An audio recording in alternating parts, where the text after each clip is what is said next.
ცენტრალური საარჩევნო კომისიის ინფორმაციით ამ დროისთვის ფაქტობრივად ხმების 100%-ია დათვლილი, ანუ 584-ვე უბანი. და როგორია ამ დროისთვის შედეგები?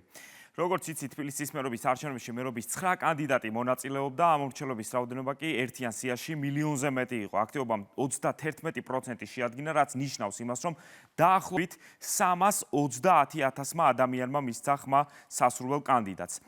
მას ასე შედეგები ასეთია: კახა კალაძეს აქვს 71,58%, რაც შეეხება ირაკლი კუპრაძეს მას 12,53% აქვს, ხოლო იაგო ხვიჩიას 7,42%. როგორც უკვე გითხარით, ამ შედეგების მიხედვით და 100% არის უკვე დათვლილი დედაქალაქში. კახა კალაძე უკვე მესამე ვადით ხდება დედაქალაქის მერი, მას 71,58% აქვს ხმების. აქვე შეგვიძლია ვთქვათ, რომ დედაქალაქში აქტივობა იყო დაახლოებით 31%, მნიშვნელოვნად არ იყო ცოტა თუ შევადარებთ წინა ადგილობრივი თვითმმართველობის არჩევნებს, მაგალითად 2021-ს ან 2017-ს, ჯამურად ზუსტად შეგვიძლია ვთქვათ, რომ დედაქალაქში ამ არჩევნებში მონაწილეობა მიიღო 324,281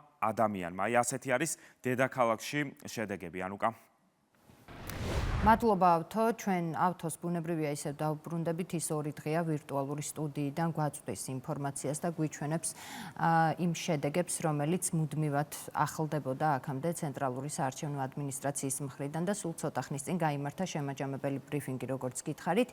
მთელი ქვეყნის მასშტაბით გახსნილ 3061 საარჩევნო უბნიდან 75%-ზე არჩევნები ელექტრონული წესით ჩატარდა, დათვლილია ყველა უბნის შედეგი მთელი ქვეყნის მასშტაბით, როგორც გითხარით, მონაცემები კი ასე გამოიყურება.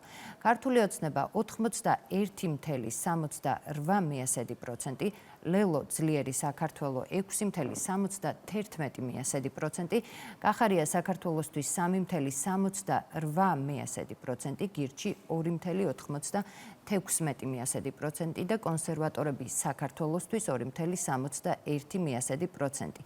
ასეთი არის პარტიების შედეგები მთელი ქვეყნის მასშტაბით, მიუხედავად იმისა, რომ მუნიციპალიტეტის ორგანოთა არჩევნები ადმინისტრირების თვალსაზრისით ერთ-ერთი ყველაზე კომპლექსური პროცესი არის. არჩევნებმა 7 გამართულ და თავისუფალ გარემოში ჩაიარა.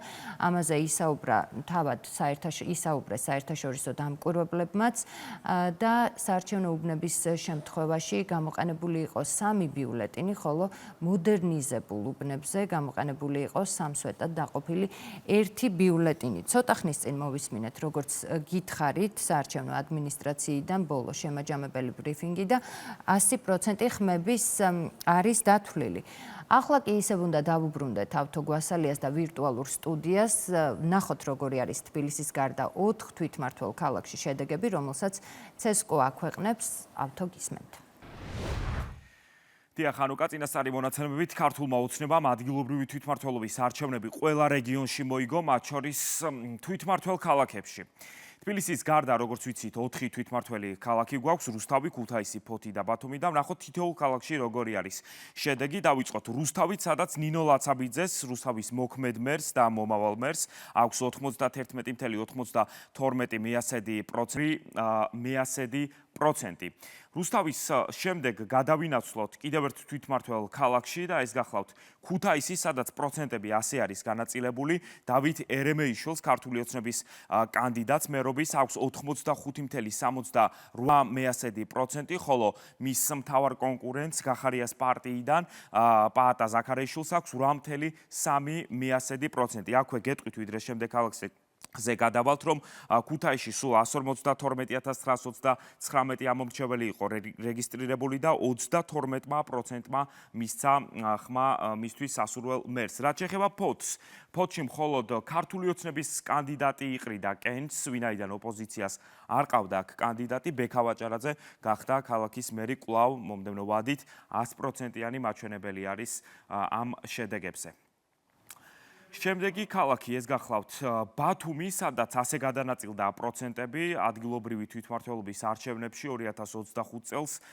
ბათუმის მერი ამ მონაცემების მიხედვით ხდება გიორგი ცინცაძე, რომელსაც 80.73% აქვს, ხოლო გახარიას პარტიის კანდიდატს გოჩა გუგუნავას 10.35%. ბათუმში შეგვიძლია ვთქვათ, რომ სულ 157.429 ამომრჩეველი იყო და აქტივობამ დაახლოებით 40% შეადგინა და აი ასეთი შედეგით დასრულდა ადგილობრივი თვითმმართველობის არჩევნები, როგორც უკვე აღვნიშნეთ, ყველა რეგიონში და თვითმმართველ ქალაქში ქართულმა ოცნებამ ეს არჩევნები მოიგო.